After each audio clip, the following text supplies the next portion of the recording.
College football's favorite TV program. It's back, folks. It's the College Football Playoff Rankings. We'll break down the first week of those rankings on today's College Countdown. Also, can two Big 12 teams make the CFP? And an outlook at, hey, do they get this thing right? And what are the criteria that they're using this season? Because it seems to vary year to year. I'm Josh Neighbors. This is the College Countdown on the Rogue Media Networks, as well as 365. Thanks for joining us. Trying to figure out how to filter less light into the camera because this is my new laptop that I got to the folks at Rogue Media for hooking me up with this. So it'll be a couple kinks, but we'll work it out and we'll get us rolling on this new laptop and also in general here on the show. Make sure you guys follow us at CC Podcast JN. I'm at Josh Neighbors _. Find the show wherever you get your podcasts and on YouTube as well. Like the video, sub to the channel. Those things are incredibly helpful as well. All right, folks, let's rock and roll. So you got your first college football playoff rankings last night, and we'll take a look here via the folks at ESPN. These are their rankings. And one thing you got to keep in mind whenever we do this is that this is a TV show. And the one thing that I search for always is I want consistency. I want consistency in the rankings in terms of, hey, why'd you rank them here? And then also defend it down the line. You know, I don't always have to agree with the rankings. I will liken it to a strike zone. All right. We can all value different things, but as long as the voting body says this is our criteria and they use that criteria to rank all 25 teams and it makes sense, that's fine. Okay. I also liken this as well to the UFC. Like they've got a list of criteria that are used to judge the fight, to score a fight. You know, talks about effective striking, grappling, uses things like that, you know, damage, octagon control, things like that. Like, but in the end, it really is a matter of what each judge thinks is the most valuable, thinks is worthy. And so it matters what this group thinks is the most worthy. They use things like strength of record. They use things, like margin of victory, things like that. And I think strength of record is their big one. They've switched around what it's called. It usually is called strength of record, but this year it's been called record strength, I think. So not much of a variation or a change there. But here's your top four. Ohio State 1, Indiana 2, A&M 3, and then Alabama's number 4. So my thing here is there's really no debate. This 5 to me is ironclad. Georgia's at 5. So Alabama beat Georgia, and Alabama's looks really obviously very strong. A&M deserves to be number 3. I think there's maybe a compelling debate about A&M against Indiana. I mean, Indiana's just been killing teams by such a wide margin that, I think it's hard to supplant them from 2. And I think Ohio State, while you could argue Indiana maybe should have that number 1 spot, because Ohio State's been just nuking teams and they currently do have the belt. They are the reigning defending national champion. I think it does stand to reason that you give them that number 1 spot. I've got no problem with that at all, with the Buckeyes being number 1. If you wanted to fight for Indiana, sure, but there's really nothing happening in this part of the ranking section to me that spells, anything dubious happening, anything that I really would fight with here at this point in time. I just don't think that it is there, right? I mean, if you look at Indiana's wins, they beat Old Dominion by 13, which was funny now looking back on it. They beat Illinois by 43 or 53 rather. They beat Iowa by 5 on the road. They beat Oregon by 10 on the road. They beat Michigan State by 25. They beat UCLA by 50. They beat Maryland by 46. So really, besides the Old Dominion blemish, it's not even a blemish. They've played very well, and they've played well not just at home but on the road too. And they will not face off against Ohio State until the Big Ten championship game, if that is in fact the way things play out. I think it's pretty much, it'd be hard for them to be caught at this point in time. I think Washington can maybe get in there. I don't know about that for sure. I have to look at the standings. But then you go to Ohio State, and Ohio State obviously has that win over Texas, week number 1. I think Texas is a very good team. Your mileage may vary, but, they had a win where they were essentially in control for most of the game, right? They're 8-0 this year. They've kind of been able to put it on cruise in a lot of situations. But since that game, there's really been nothing too challenging for them. Washington 24-6 was slow. Minnesota by 39. At Illinois, slow. They got going on that one. Wisconsin 34-0, and Penn State ended up beating 38-14. And I think you could say, hey, how much of taking off the gas in some of these games. So those are all good top four. I mean, I don't really know how you fight any of that. Okay, that's when you get down to these next rankings. Georgia at 5, I'm fine with. I mean, whether you think the fifth best team or not, I think you got to be fine with that ranking. Ole Miss at 6, totally okay with that. I think Ole Miss is a really good football team this year. And I think that they lost to Georgia, so obviously they need to be put in that spot. Number 7, BYU. They and Texas Tech are 7 and 8.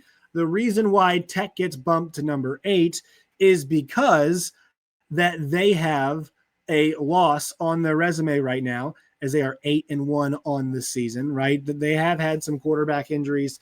Things have been going back and forth for them, but they do have a 26-22 loss at Arizona State in a game where Sam Levitt played. But once again, it's a road game. It's a narrow loss, so not going to dock you too much for that. BYU 8-0. I think the good thing is this week we have to figure out which team out of those two is better. But I think where you could begin to make a case that there is an issue is if you want to fight about the 9 spot, about the Oregon Ducks being ahead of Texas Tech or being ahead of BYU. You could. I'm not going to tell you no on that one. I think their ceiling is a bit higher, but has performance been there for Oregon, right?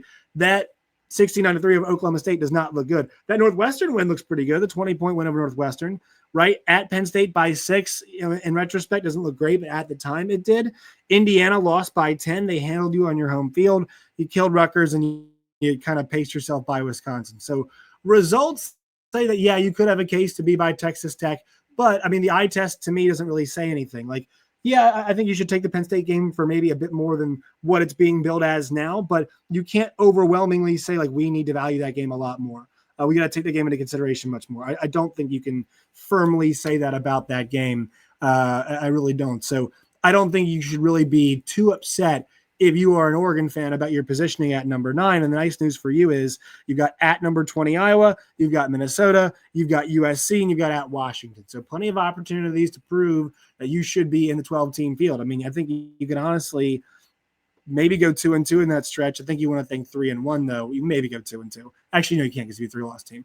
Yeah, 3-1 in that stretch will be good. Just don't pick the wrong loss, right? Like, don't lose at Minnesota at home. Don't do that one. USC at home could be tough too. But, if you're able to go on the road and take care of business in one of those 2 games and you lose one of those 2, I think it's the end of the world. I think I might end up being okay. So I think some folks will try and fight in this situation. Generally speaking, maybe their ceiling, but I don't think that they should be ahead of at least Texas Tech. Maybe it'd be hard to put them ahead in that category. Number 9, the Oregon Ducks, we mentioned them. Number 10, Notre Dame Fighting Irish.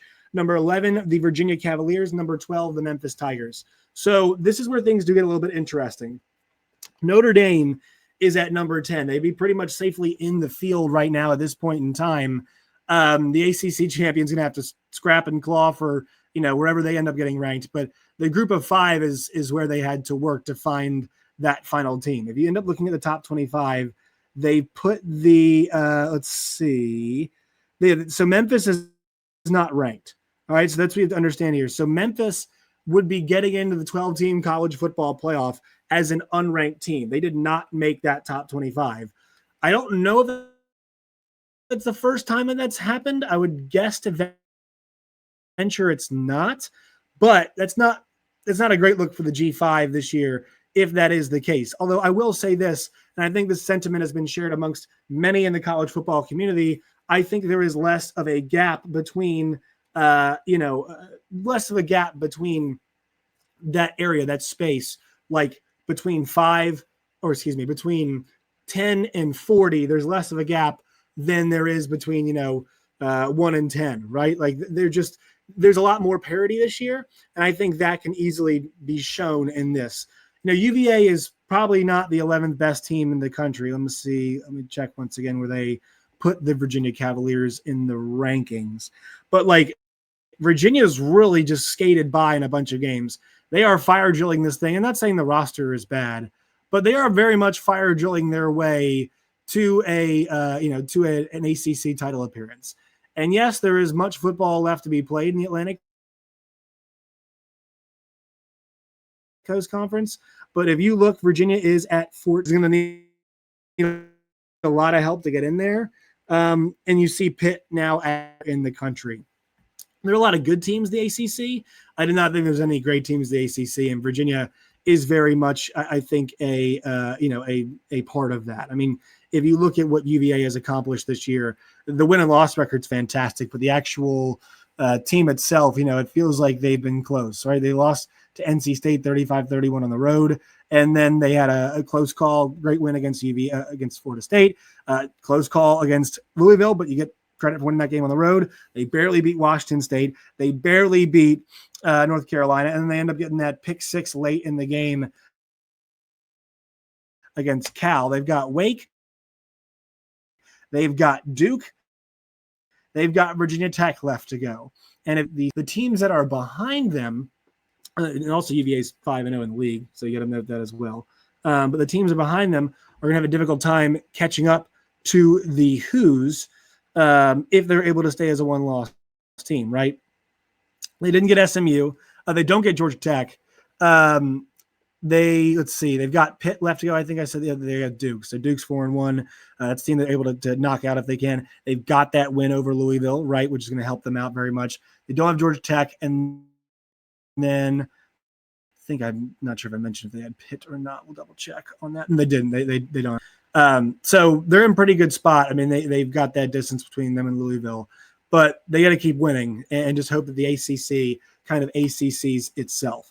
I think when I look at this first batch of rankings, the first thing that really catches my attention, the first thing I really think about is, could out of the Big 12 and out of the ACC, which conference is more likely to put 2 teams into the CFP? And should that be the case? I think Georgia Tech's going to have an outside chance, but man, they've just been grinding their way. The good news for Georgia Tech is they've got a game against Georgia left to go, right? If they win that game, they could probably make it as an 11-2 team, I think, with that victory. They'll have that ability to do so, especially when you consider, what they've gotten done so far this season. I know the Clemson win doesn't look as good, but still, you get wins against Duke, who I think is a pretty decent team. You get a win against Clemson early on. You get a win at Colorado, which is not a great win, but still you won. You won at Wake Forest, which is a fine win. Right, the rest of the way, if you're able to hold serve, I mean, if you beat BC, if you beat Pitt at home, you should be in pretty good shape. Now, the one thing is, if you don't beat Georgia, you're going to have to go to the ACC championship game and win that game, right? I think we can all pretty much agree on that being the state of affairs. You're going to have to go to wherever the ACC title game is, Charlotte, and win that game. I think the reason why you feel better about Big 12, Tech probably has to run the table, but Tech is going to have a chance to be a 2-loss conference champion in the Big 12 and still make the college football playoff. So they could lose to BYU this weekend and still end up in that Big 12 championship game. BYU could do the same. But I think the question becomes what is the best chance for the Big 12 to get a 2-loss team, or get 2 teams in rather? Well, if BYU runs the table and then Tech beats them in the championship game, I think there is one good argument, because they'd have wins at Iowa State by 14. They have a win 24-21 over Utah. They'd have one win against Texas Tech as well. And they'd have a win against Cincinnati on the road. You think is a pretty good team, right? Now, it's still all to be seen. It's going to be a tough road to hoe for them ahead of things. But BYU, obviously a very, very good football team. I think that's the most likely situation for them to get to. Is that the most likely situation in general for that to actually happen? I don't know. I mean, look, I think Tech's a big favorite for a reason. I expect this game to be close. But Tech has the ability to put pressure.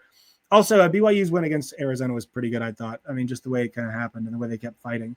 But you look at this schedule for Texas Tech: win at 24 points at Utah, a win by 24 points against Houston, a win by 25 against KU, and then at K-State you win by 23. I mean, it's pretty decent work there. I know there's nothing standout, but still, I think the fact that these 2 teams are the top 2 in the conference, and Texas Tech will not get another crack at Cincinnati, so that could be big. But they've got a little bit of room to work with. But those are your 3 teams that are currently fighting for a spot in the college football him just because I think what we can tell is, look, Sorsby's good, but they don't have enough guys in general to be compelling enough to beat the other to beat anybody in the CFP. I don't know if BYU is good enough to do so. Maybe, but I feel like Texas Tech definitely can. But they've got BYU, they got ACC, they got Arizona as well. But I do think there's a chance that they get 2 in. The only thing that could supplant that is, hey, does somebody come from behind in that next tier, that next range, and get them? Let's hear a word from our sponsors, our friends. One play at can change a DraftKings. season. One upset can silence a stadium. With every snap, the stakes get higher, and no one brings you closer to the action than DraftKings Sportsbook, the #1 sportsbook for live betting. From live betting to odds, boosts, and so much more, DraftKings Sportsbook has everything you need to stay in the action from kickoff to the final whistle. New customers, this one is for you. Bet just $5, and if your bet wins, you'll get paid out $300 in bonus bets instantly. Own every Saturday with DraftKings. Download the DraftKings Sportsbook app and use code NEIGHBORS. That's code NEIGHBORS to turn $5 into $300 in bonus bets if your bet wins. In partnership with DraftKings, the crown is yours.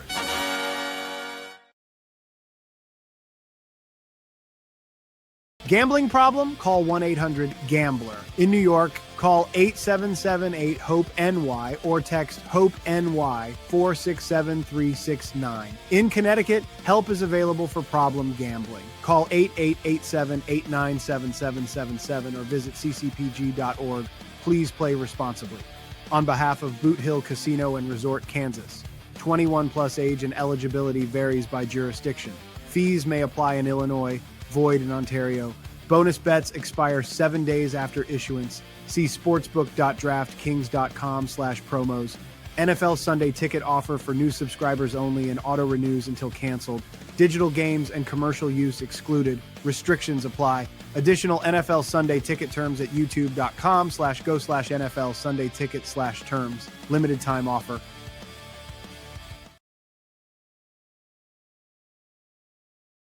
I want to thank our friends from DraftKings for sponsoring this fine podcast.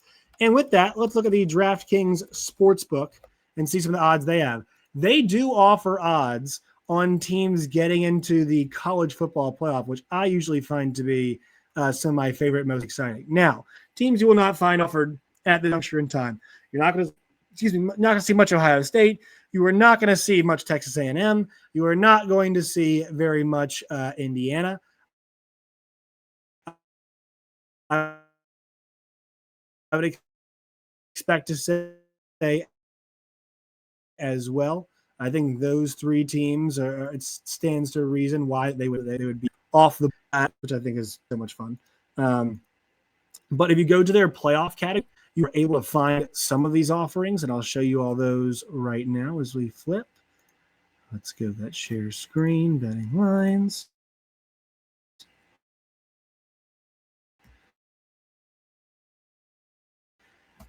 So you can see they offer for college at this point in time. So they've got some tops together, but they still offer Indiana, A&M, Alabama minus 1,000, Ole Miss minus 1,000, Georgia minus 500, Notre Dame minus 370, Texas 300, Oregon minus 220. So where you start getting the teams that have a chance to fight their way back, or from the uneven odds standpoint, you got BYU, right? BYU, one of the teams that we talked about. Texas, if they run the table, it's pretty obvious. I think they would get in. They would probably not be able to make that Big 12 the SEC championship game. That would be very challenging for them to do. They are 4-1, so they could supplant Texas A&M in the championship game hunt, but I'm not sure how exactly their tiebreaker would work. They've got Georgia next week at night, so we'll see how everything goes there. But opportunity still stands for them. But plus 180 is going to be tough. That's assuming they're a 3-loss team and they can still make it. It's some odds plus 300 on James Madison. As mentioned, Georgia Tech, North Texas. They think there's a big kind of scramble. So despite the fact Memphis being ranked, you see them right there at plus 350, UVA plus 400. So they feel pretty confident about, you can tell, about at least 3 of the leagues, right? Indiana out of the Big Ten, Ohio State not being offered, so they say that's champion there. They also feel pretty confident about the SEC, either Bama or A&M getting in right there. You see that. Texas Tech minus 300, they feel pretty confident, I think, there pretty clearly. And so you're seeing where the money is on, but you can go to the DraftKings Sportsbook, use the promo code NEIGHBORS, NEIGHBORS, and you can get $200 in free bets after your first bet. There. So go there now. DraftKings, a crown is yours. All right, folks, that will do it for us in today's show. We'll be back tomorrow. Jack Allen will join the program, and we'll have some